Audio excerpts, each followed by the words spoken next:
9월말 미국의 북장로 교회와 또 감리교회에서 선교사들이 이 조선 땅에 도착을 하였습니다. 복음을 바로 전하기보다 복음과 함께 좋은 것을 좀 전해주려고 했었어요. 그들이 가지고 있는 문화 가운데 좋은 것들, 그 중에 하나가 병원이었죠. 병원을 세우고 또 하나가 학교였습니다. 가장 시급하게 사람들을 치료하고 또 사람들을 교육하기 위해서 그렇게 세워진 것들이 뭐 세브란스 병원이나 아니면 또뭐 등실대, 이화여대, 뭐 연세대 이런 학교들이 계속해서 생겼죠. 그렇게 학교와 또 병원을 세우면서 이 질병에 고통받고 또 무지로 좀 묶여 있는 사람들을 좀 도와주고 싶었던 마음도 있었는데, 또 하나 이 선교사들이 볼 때 좀 안타까운 건 뭔가 하면 사람들이 이렇게 좀 건전한 취미가 너무 없었다는 거예요. 특별히 양반들이 땀 흘리기를 싫어해서 하루 종일 집에서 있으면서 그냥 움직이지 않고 술과 뭐 담배 뭐 이런 거 말고는 특별히 즐기는 것이 없으니까 좀 이렇게 취미를 전해주기 위해서 양반들을 모아놓고 뭘 알려줬는가 하면 테니스를 이렇게 보였습니다. 테니스를 좀 알려주니까 열심히 하니까 물론 우리가 다 아는 말이죠. 시커 보여줬더니 하는 말이, 야, 저 힘든 거를 뭐하러 저렇게 애쓰냐, 땀을 흘리면서 그냥 아래 끝에 시키면 되지, 뭐 이렇게 했다는 말이에요. 원래 이 조선의 선비들은 땀을 흘리는 것을 천한 것으로 여기고, 뛰지 않고 걷고 뭐 이렇게 했었는데, 아니 저 땀을 뻘뻘 흘리고 저 여름에 저게 뭐 하는 짓이냐, 힘들게 아래 끝을 시키지, 이렇게 하는 말을 들으면서 참 우리가 지금 생각하면, 아니 그건 땀 흘리려고 하는 거죠. 운동은요. 그러려고 하는 거죠. 근데 사실은 많은 사람들이 우리가 그러려고 함에도 불구하고 사람들 눈에 볼 때는 뭐 하려고 돈 들여서 저렇게 저 고생을 하고 뭘 하느냐, 뭐 이렇게 했습니다. 뭐 다 자기가 봤을 때는 저 다 쓸데없는 것처럼 보이죠. 저희 어머님은 지금도 TV에서 산에 막 등산하고 에베레스트 이런 거 오르면 막 그냥 험담을 막 하세요. 저러다 죽어야지, 뭐 죽어야지. 밥 먹고 할 짓이 없어야지, 이렇게 한다고 막 이렇게 하는 거다. 아무리 그렇게 얘기해도 뭐 잘 안 되는 모양이에요. 근데 왜 그렇게 고생하는가 하면 그러려고 하는 거죠. 예수의 제자가 되는 것은 예수의 고난에 동참하기 위해서 예수의 제자가 되는 것입니다. 그러려고 하는 거죠. 그러려고 예수의 제자가 되었죠. 그럼에도 불구하고 바울의 삶은 예수의 고난에 동참하기 위하여 예수의 증인이 되고 예수의 제자가 되었음을 우리가 알면도 불구하고 우리가 계속 살펴보는 바울의 삶은 너무 심하게 고통과 고난을 받습니다. 지나칩니다. 그러니까 충분히 피할 수 있는 고난을 바울이 피하지를 않습니다. 어떻게 보면 바울이 고난을 자처하는 것 같아요. 예루살렘 가면 많은 고난을 당한다, 죽을 수도 있다는 말을 성령님께서도 말씀하시고 또 같이 있는 동력자들도 가지 말라고 하고, 많은 사람들이 그렇게 말렸음에도 불구하고 바울은 그 길을 오히려 피하는 것이 아니라 자청해서 그 길을 갔습니다. 그 결과 바울이 말로 다 할 수 없는 고난을 지금 당하고 있죠. 3번에 걸친 심한 매질을 당하고, 특별히 마지막 그가 입을 열어 동족 유대인에게 했던 그 말들은 오히려 그 동족들을 더 흥분시켜서 바울을 더 죽이게 만들었습니다. 더 이상 이 성난 군중들이 흥분하는 것을 용납할 수 없었던 천부장은 치안 담당이니까 당연하겠죠. 당장 바울을 이 군중들과 분리시키기 위해서 요새 안으로 데려가라고 명령을 합니다. 말 좀 할 수 있겠느냐라고 바울이 이 천부장이 했던 말은 헬라어지만 그 군중들에게 했던 말들은 다 그들이 쓰는 아람어였어요. 그러니까 이 헬라 사람 천부장은 그 말을 알아들을 수가 없었지요. 그래서 도무지 왜 이 사람들이 이렇게 이 바울에게 분노하는지에 대해서 까닭을 알 수가 없었어요. 제일 처음에 그를 쇠사슬로 묶었을 때는 얼마 전에 정변을 일으켰던 그 애굽 사람, 칼잡이 4,000명과 함께 광야로 도망갔던 애굽 사람인 줄 알고 그를 묶었는데 그 사람도 아니고, 그런데 왜 이렇게 이토록 사람들은 바울에게 분노하는지를 도통 알 길이 없으니까 천부장은 바울을 샌 안토니오 요새로 이송하라고 명령한 뒤에 뭐라고 얘기하는가 하면 백부장에게 그를 채찍질해서 그가 왜 저렇게 사람들이 흥분하는지, 그의 죄가 뭔지를 좀 신문하라고 명령을 합니다.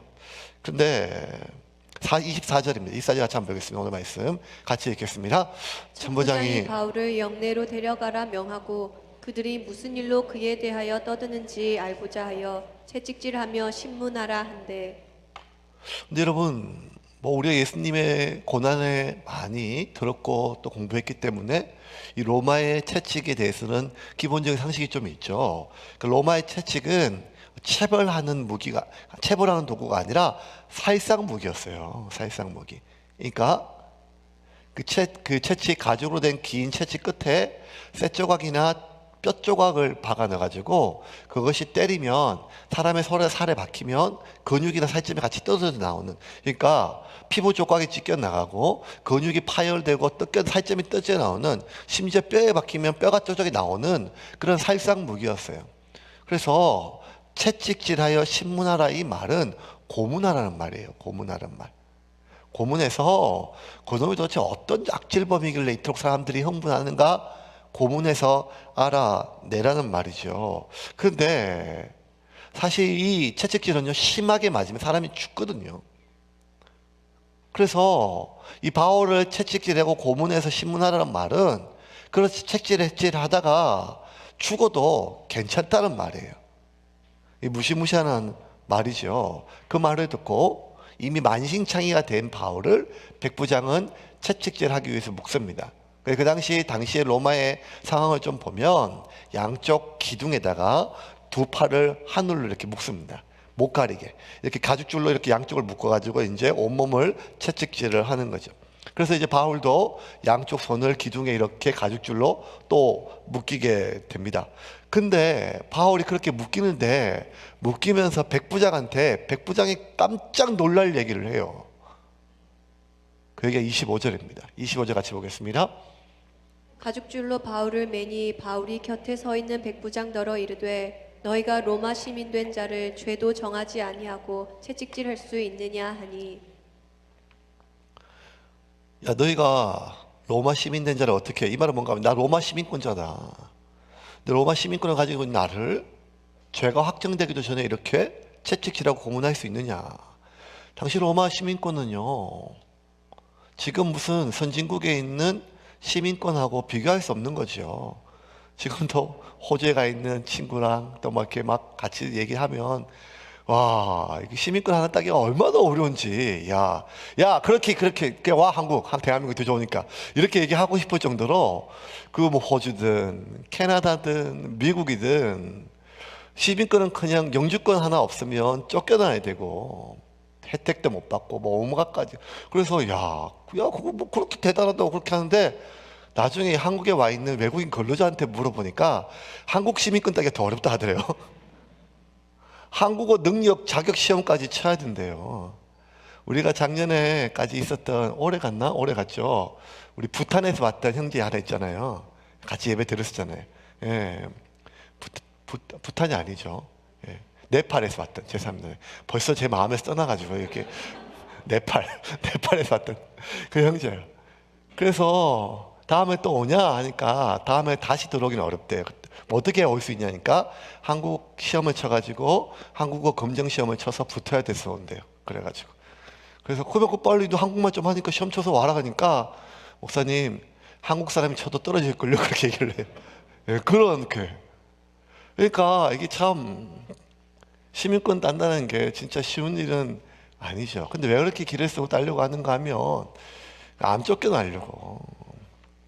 그리고 의료 혜택도 받고 연금도 받고 뭐 이런 혜택, 그래서 그걸 누리려고 시민권 따는 거 아니겠습니까? 당시 로마의 시민권은요, 상상을 초월할 수의 권리를 가져요. 어느 정도인가 하면 로마 이태리 안에가 아니라 로마 제국 안에 있는 어느 지역이라도 로마 시민권을 가지고 있는 사람을 죄가 확정되기 전에, 정식 재판을 통해서 죄가 확정되기 전에 그를 가둘 수도 없고 신문할 수도 없고 채찍질하는 건 말도 안 돼요. 만약에 그랬다가는, 안 그래도 사실 이 로마 제국에서 예루살렘이 꽤 큰 통치 구역이거든요. 근데 그 최고 치안 담당자였던 천부장이라 할지라도 죄가 확정되지 않은 상태에서 로마 시민권자를 벌하면 큰 처벌을 당해요. 자기가 있는 모든 권한을 뺏길 정도가 아니라 큰 처벌을 당해요. 그러니까 굉장히 큰 권한을 가지고 있는 거죠, 로마 시민권자가. 이 얘기를 들으니까요, 백부장이 벌벌 떨어요. 그리고 천부장이 얘기하니까 천부장이 더 벌벌 떨어요. 얼마나 이 사람들이 벌벌 떠는지 이 본문에 한번 자세히, 누가가 자세히 기록을 해놨습니다. 그 다음 구절, 두 구절 보겠습니다.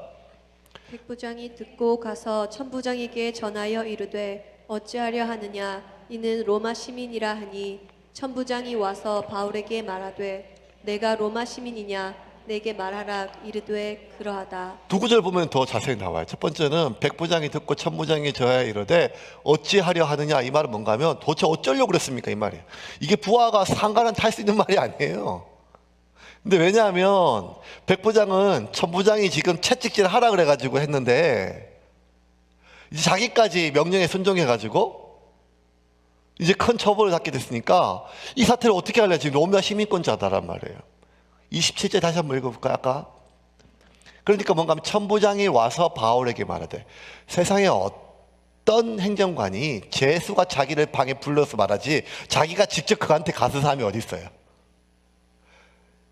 방금 전까지 그거 묶어가지고 뭐 맞아 죽든지 말든지 알아서 해라 해놓고 자기 방에 갔다가 보고받고 나서 천부장이 놀래가지고 뛰어와가지고 바울에게 가서 물어봐요.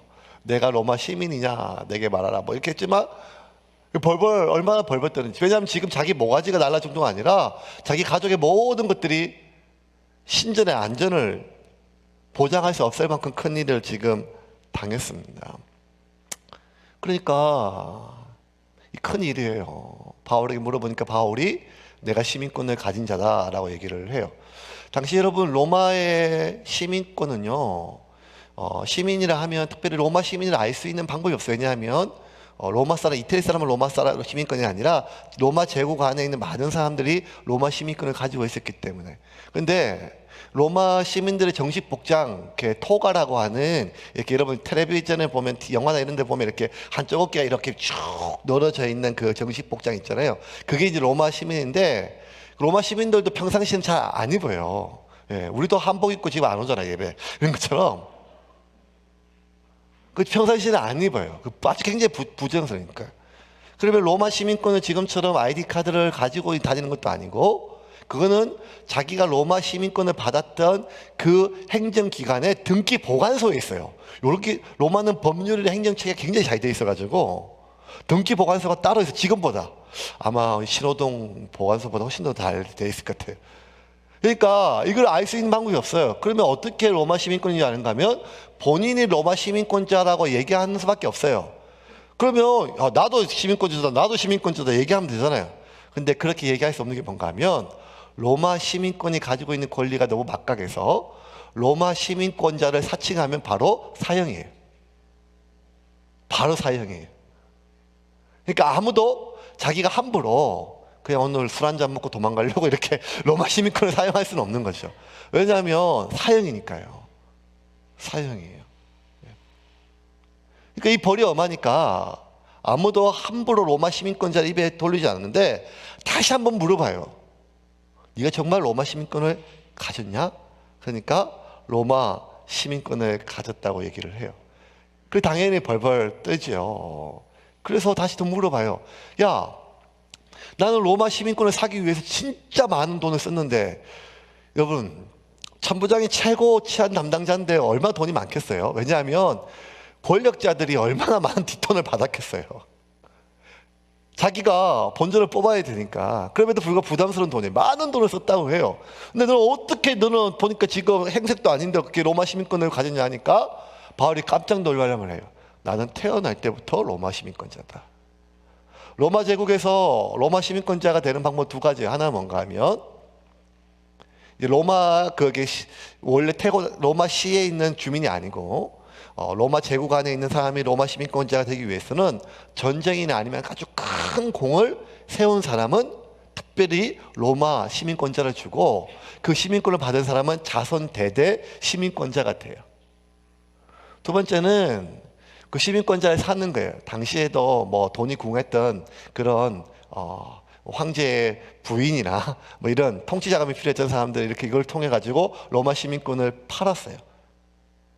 그래서 로마 시민권을 가져도 로마 시민권을 사도 훨씬 더 오래 되었으면 그것이 더 높게 쳐졌고, 그리고 아무리 큰 돈을 주고 사도 세습된 로마 시민권자보다는 지위가 밑에예요.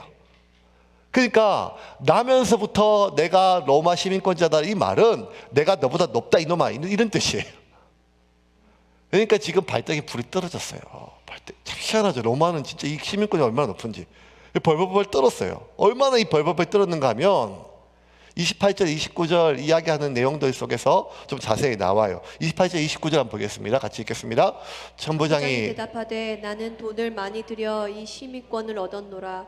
바울이 이르되 나는 나면서부터라 하니 신문하려던 사람들이 곧 그에게서 물러가고 천부장도 그가 로마 시민인 줄 알고 또 그 결박한 것 때문에 두려워하니라. 20절 29절이 뭔가 하면 이미 시민권자를 했잖아요. 벌써 백부장한테. 그런데 28절에 나면서부터 시민권자를 하니까 이게 벌써 지위가 대단한 거예요. 그러니까 그걸 듣자마자 신문하려던 사람들 그대로 읊고 뒤로 막 물러났어요. 다 죽었어요. 이제 다 죽었어요. 지금 이게 지금 근처에 가죽 채찍으로 묶은 사람도 죽었고, 채찍질을 한번 때리려고 들었던 사람도 죽고, 명령권자 지휘 라인에 그 사인 결제했던 라인 결제 라인에 사람들 다 죽었어요. 그리고 제일 큰 최고 통치자 천부장도 지금 두려움에 떨었어요. 두려움에 떨었어요. 이 천부장이 얼마나 두려워하고 있는가 하면 지금 이거 수습이 안 돼가지고 어떻게 했는가 하면 나중에 이제 이 로마에서 파견된 최고 행정관 벨릭스 총독에게 보내요. 가이사라에 있었거든요. 보내면서 그 공문서에 뭐라고 편지를 썼는가 하면 이렇게 편지를 적었어요. 23장 27절에 공문서에 이렇게 적었습니다. 같이 한번 읽어볼까요? 이 사람이 유대인들에게 잡혀 죽게 된 것을 내가 로마 사람인 줄 들어 알고 군대를 거느리고 가서 구원하여다가, 거짓말 쓴 거예요. 뭔가 하면 유대인들에게 잡혀 죽게 된 것을 내가 로마 사람인 줄 먼저 알고 군대를 들이고 가서 구원하였다.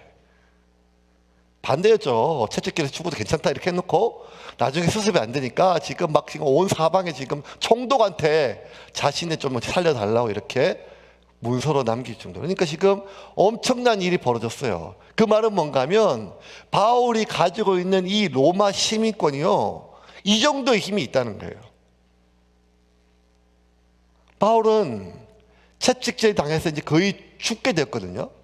목숨을 잃을 위기에서 갑자기 어떻게 됐는가 하면 말 한마디 때문에 아무도 함부로 그에게 손을 댈 수 없는 대단한 사람이 됐어요. 근데 여러분 잘 보세요. 바울은 지금 자기가 시민권자임을 밝혀서 대단한 사람이 된 게 아니잖아요. 바울은 원래 이 시민권을 가지고 있었어요. 그런데 바울은 왜 이렇게 3번이나 얻어 터지고 죽고 쇠사슬에 묶여가고 마지막 신문당하기 직전까지 그걸 사용하지 않았을까요? 말 한마디면 되는데 너무 정신없이 두드려 맞다 보니까 정신이 없어가지고 내가 시민권자인지 몰라서 경황이 없어서 아니었어요.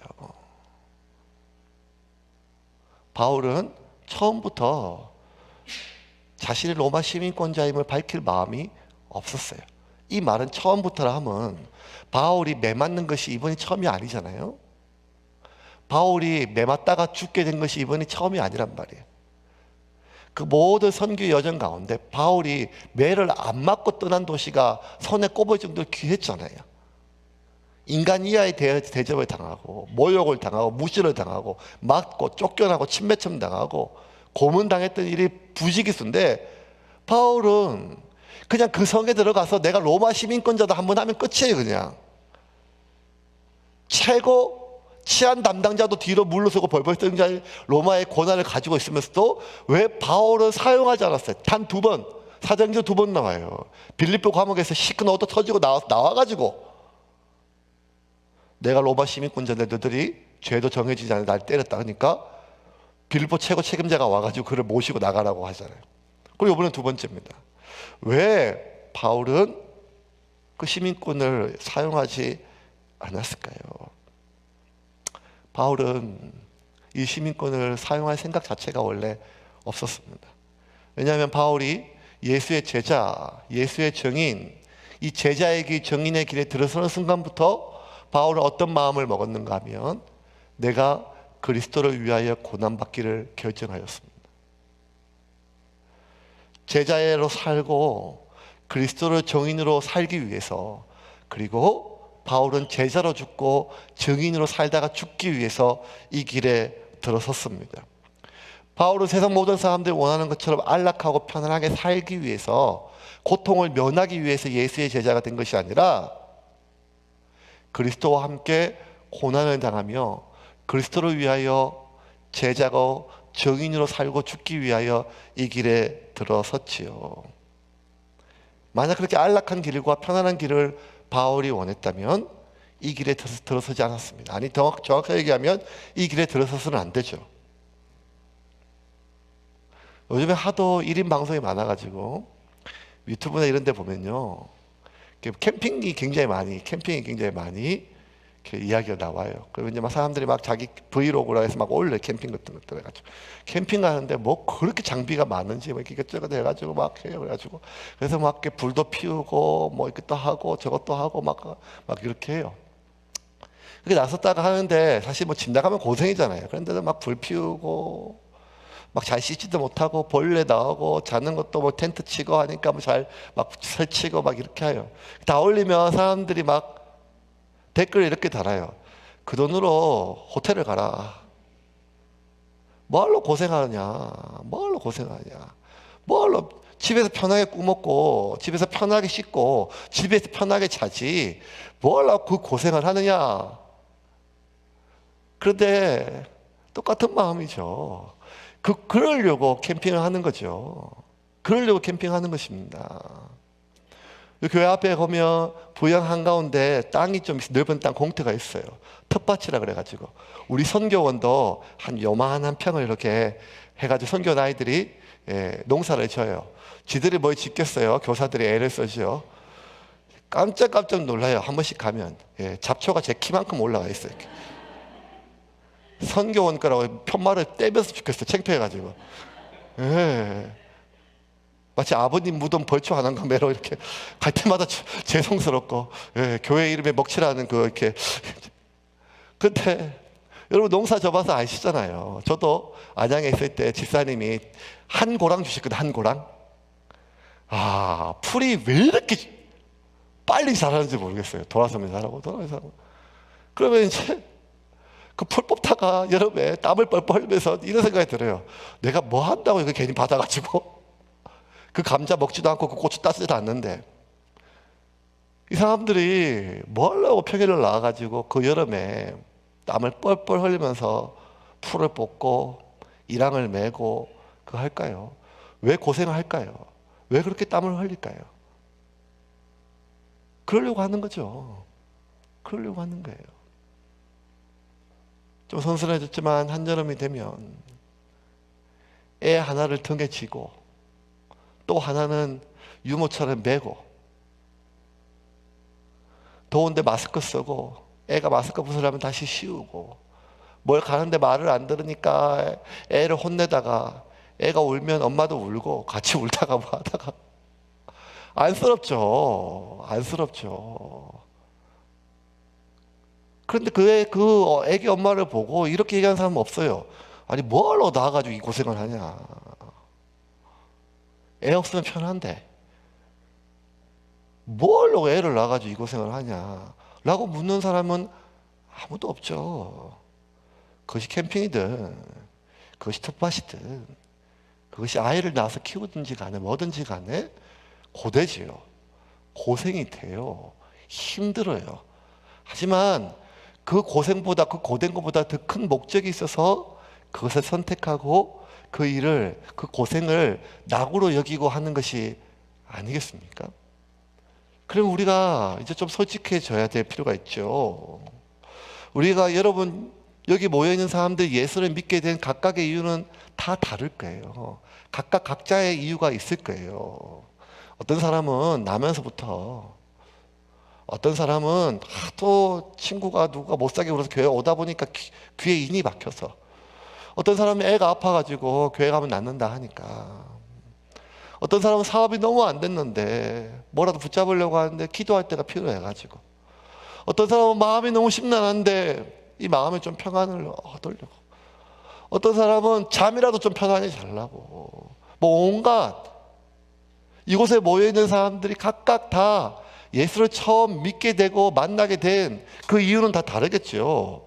그거 나쁜 거 아닙니다. 기쁨을 얻기 위해서, 문제를 해결하기 위해서, 고통을 해결하기 위해서, 더 큰 즐거움을 얻기 위해서, 마음의 평안을 얻기 위해서, 병이 낫기 위해서 예수를 믿지요. 그거 나쁜 거 아니에요. 왜냐하면 하나님의 이름도 30가지가 넘거든요. 치료하신 하나님 여호와 라파, 어떤 사람은 하나님 처음 여호와 라파 치료하는 하나님을 만나요. 어떤 사람은 또 사람들이 세상이 나를 공격했는데 내가 좀 이기게 하려고 여호와 니시, 성립케 하시는 하나님. 어떤 사람은 여호와 이레 하나님, 여호와 이레 준비하시는 하나님, 내쓸 것을 준비하시는 하나님. 어떤 사람은 하나님은 여호와 샬롬, 평강의 하나님. 도무지 속이 시끄러워서 잠을 잘 수도 없고 마음이 불편한데 내 마음에 평안을 주기 위해서 하나님 만나요. 그렇게 예배드리죠. 그렇게 예수 믿어요. 그거 나쁜 거하고 오히려 더 귀한 거예요. 하나님은 그렇게 우리에게 수십 가지 이름으로 우리에게 나타나고, 예수님도 우리에게 때론 친구로, 때론 선생으로, 때론 밥을 나눠주는 어머니처럼 위로자로 예수님 우리에게 찾아오셨어요. 그렇게 예수님을 만나고 예수님을 접하고 예수님을 믿는 이유는 다양하지만, 그렇게 예수님을 알다가 예수님을 더 깊이 알아가고 하나님을 더 깊이 알아가다 보니까 어느 순간 이 하나님은 치료의 하나님, 평안의 하나님, 그 모든 것을 넘어 창조주 하나님이고 심판주 하나님이시고 구원의 하나님이시며 내 모든 것을 결정하시고 섭리하시는 심판의 하나님, 유일한 하나님, 주권자 하나님을 발견하는 순간, 이제는 내 병만 맡겼다가, 우리 사업만 맡겼다가, 우리 아이만 맡겼다가, 내 마음의 평안만 좀 맡기려다가, 이제 내가 알고 내가 만났고 내가 믿게 된 그 하나님이 전능하신 하나님이고 이 세상의 모든 것을 주관하신 창조주 유일한 주권자 하나님을 깨닫게 되는 순간, 이제 우리는 나의 삶 전체를 맡기게 되잖아요. 그리고 그 하나님이 나에게, 그 예수님이 나에게 원하시는 삶이 있다는 사실을 깨닫는 순간, 그분이 나에게 제자 되기를 바라고, 그분이 나에게 증인 되기 바라고, 그렇게 내가 제자 되기 위해서, 내가 증인으로 살기 위하여 예수 그리스도가 십자가에서 못 박혀 죽은 것을 깨닫게 되는 순간, 우리가 예수의 제자, 이제는 예수 믿고 병 낫고, 예수 믿고 복 받고, 예수 믿고 부자 되고, 예수 믿고 편안하고, 이것을 넘어서 이제는 내가 예수의 증인으로 살고 싶다, 내가 예수의 제자로 살고 싶다 결정하는 순간, 그때부터 우리 다른 삶을 사는 게 맞지 않습니까? 왜냐하면 그 제자에게 증인의 길이, 주님 분명히 얘기하셨거든요. 그 고난의 길이다, 그 십자가의 길이다, 그 아픔의 길이고 핍박의 길이다. 그거 다 알고 우리가 그리스도의 제자가 되기를, 그리스도의 증인이 되기를 결정하지 않았습니까? 그렇다면 그 고난 받으려고 우리가 예수 믿는 거죠. 그 핍박 받으려고 예수 믿는 거죠. 그 그리스도의 고난에 동참하기 위해서 예수를 믿는 거죠. 그러려고 예수 믿는 거죠. 왜냐하면 그 고난보다, 고통보다 더 큰 목적이 우리에게 있기 때문입니다. 바울이 왜 진작에 시민권을 사용하지 않았나? 바울에게 아무리 물어봐도 바울은 이 질문을 이해하지 못해요. 왜냐하면 나는 그 모든 것들 다 배설물처럼 여기고 다 버렸는데, 나는 그리스도를 위하여 고난을 받는 것은 그냥 죽기까지 결정하였다고 수없이 밝혔거든요. 그러므로 바울이 당하는 고난은 피할 수 없어서 어쩔 수 없이 당하는 고난이 아니라 자기가 선택한 고난이었습니다. 내가 이해할 수 없지만, 내가 고통받기를 절개하는 사람은 아니지만, 나도 힘들지만 이 고난이 복음에 필요하다면, 이 고난이 하나님의 섭리에 필요하다면, 내가 그리스도의 그리스도를 위하여, 복음을 위하여, 하나님의 나라를 위하여, 그의 나라와 그의 의를 위하여 이 고난받기를 자청한 것이었습니다. 그렇게 그 자신의 소명을 이루기 위해서 가다가 자신의 목숨에 끊어질 위기에 처해졌죠. 이제 채찍질을 당하다가 죽을 수 있으니까. 바울은 채찍질이 주는 고통을 면하기 위하여 시민권을 이야기한 것이 아니라 소명과 복음을 위하여. 왜? 로마의 산채로 가야 되니까요. 죽기 전에 로마에 가야 되니까요. 내가 여기서 목숨이 끊어져서는 안 되니까 내가 로마의 시민권자라고 밝힌 거예요. 그러고 보면 빌립보에서 왜 한참 뒤에 시민권자라고 밝힌 게 이해가 돼요. 신라와 함께 온 몸을 맞아가지고 덩이 터져가지고 눕지도 못하고 앉지도 못하고 착고에 채여가지고 그 고생을 당하면서 마지막 풀려나서 얘기한 것은 자기 때문이 아니라 이제 하나님의 자녀가 된 빌립보 간수와 그 가족과 빌립보 교회 성도들을 이 빌립보 당국자들이 함부로 대하지 않고, 너희들이 로마 시민권자인 나를 이렇게 채찍질한 잘못을 저질렀으니 나의 동료요, 나의 형제인 이들을 함부로 대하지 말라고 그들에게 경고하고 떠난 것이죠. 그러면 바울은 늘 일관성 있게 자신에게 주어진, 자신들이 가지고 있는 이것을 사용하였어요. 그것은 무엇인가 하면 고통을 피하기 위해서가 아니라, 문제를 해결하기 위해서가 아니라 하나님의 나라와 하나님의 의를 위하여 늘 사용을 하였습니다. 이제 말씀을 좀 정리하겠습니다. 바울의 삶은 다메섹 이후로 늘 한결같았어요. 그리스도를 위하여 고난받는 것에 대해서 두려웠지만, 아팠지만 피하지를 않았습니다. 이렇게 바울은 감옥에 갇혀야지 결국.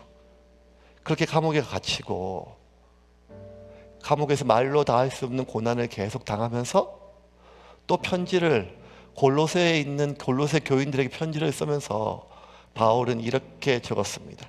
1장 24절 보겠습니다. 고린도서에서 같이 읽겠습니다.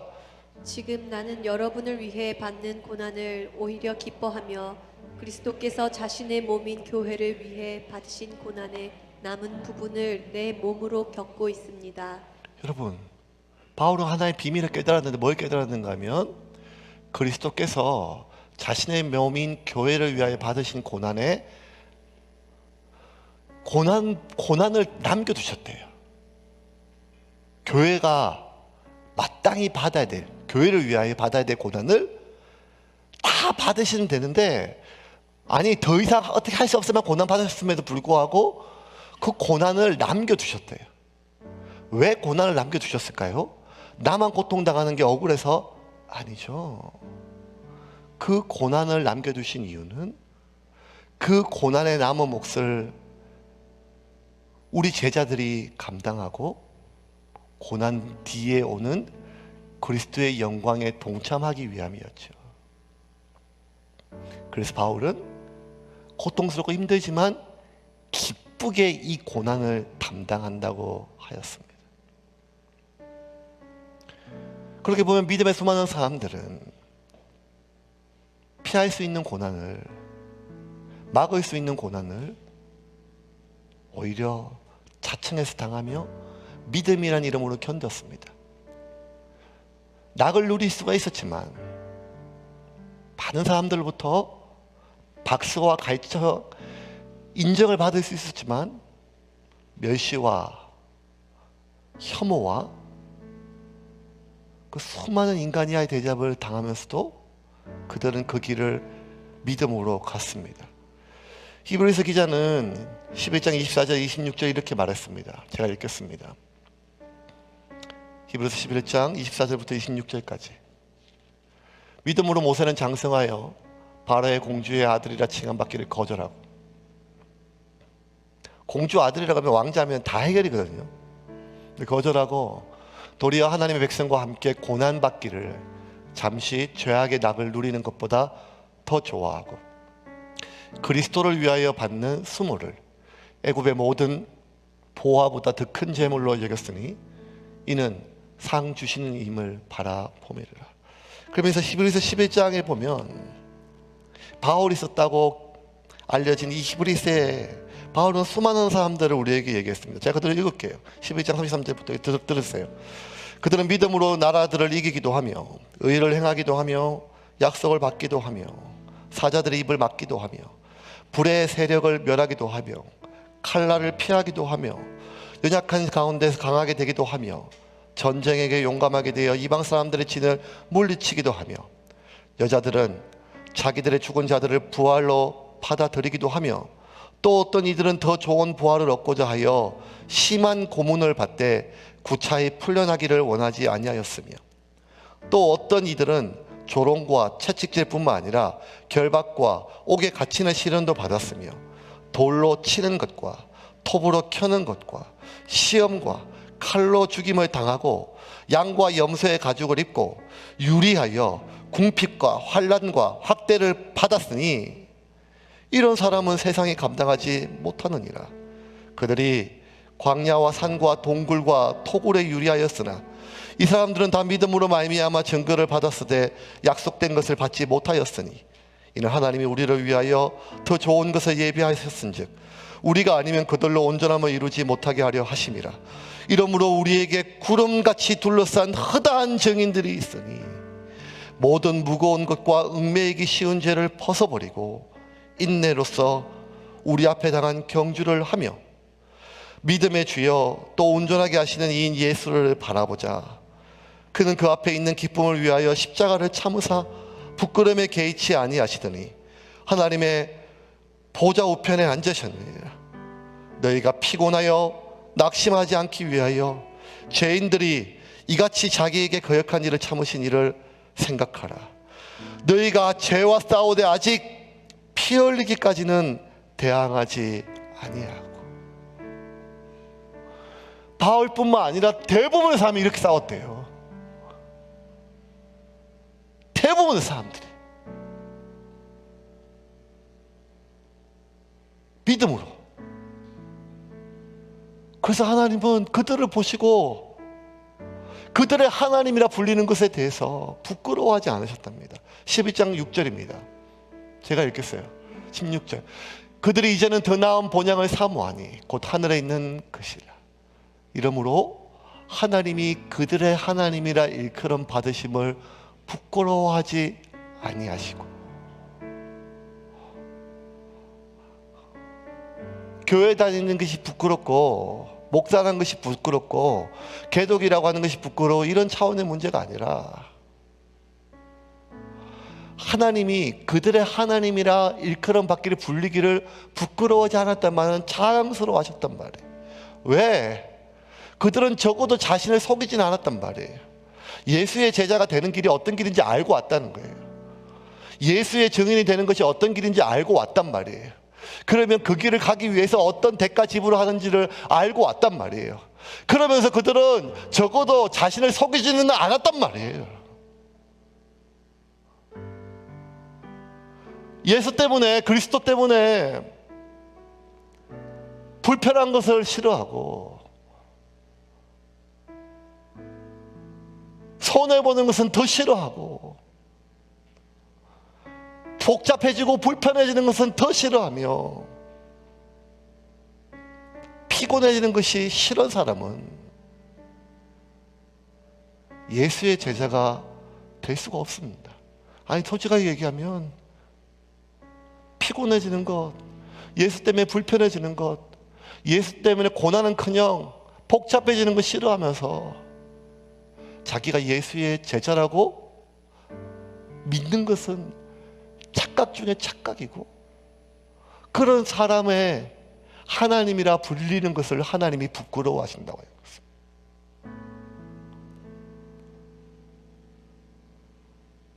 만약 우리가 우리의 믿음 때문에 복잡해지고 불편해지고 손해보고 피곤해지고 어려움 당하는 것을 싫어하면서 그리스도의 제자가 될 수 있는, 그리스도의 증인이 될 수 있다고 믿게 만드는 그런 복음이 있다면 그것은 값싼 복음이고 가짜 복음입니다. 그렇게 믿게 만드는 교회가 있다면 그것은 값싼 교회이며 가짜 교회입니다. 그렇게 믿게 만드는 사람을 여전히 제자가 아님에도 불구하고, 증인이 아님에도 불구하고, 아직 제자의 길에 가지 않았음에도 불구하고, 증인의 길에 아직 서지 않았음에도 불구하고, 내가 꽤 괜찮은 증인이고 내가 꽤 괜찮은 제자인 줄 착각을 갖고 평안을 갖고 예배를 끝나고 돌아가게 만드는 교회가 있다면 그것은 주님이, 하나님이 부끄러워하시는 교회일 것입니다. 우리가 예수를 믿는 것은 그러려고 예수를 믿는 것입니다. 우리가 제자가 된 것은 그러려고 제자가 된 것입니다. 우리가 증인이 된 것은 그러려고 증인이 된 것이며, 우리가 지금 세운 교회를 개척해서 교회를 세워가는 것은 그러려고 개척하고 세워가는 것입니다. 그러므로 십자가의 적은 피곤해하고 불편해하고 복잡해하고 손해보는 것 저 따위에 내 마음을 빼앗겨 제자의 길을 포기하는 것입니다. 이번 한 주 우리가 코로나로 힘들고 어렵다 하지만 다시 한번 말씀해 주신 말씀을 붙들고, 하나님, 내가 가는 이 길이, 내가 서 있는 이 길이 어떤 길인지를 명확하게 알고 그 길을 끝까지 갈 수 있도록 붙잡아 주시옵소서. 세상을 속이고 나 자신을 속이고 우리를 속이는 그런 가짜와 위장된 평화와 복음에 내 자신을 내던지지 말고 말씀 앞에 다시 한번 설 수 있도록 주님 도와 주시옵소서.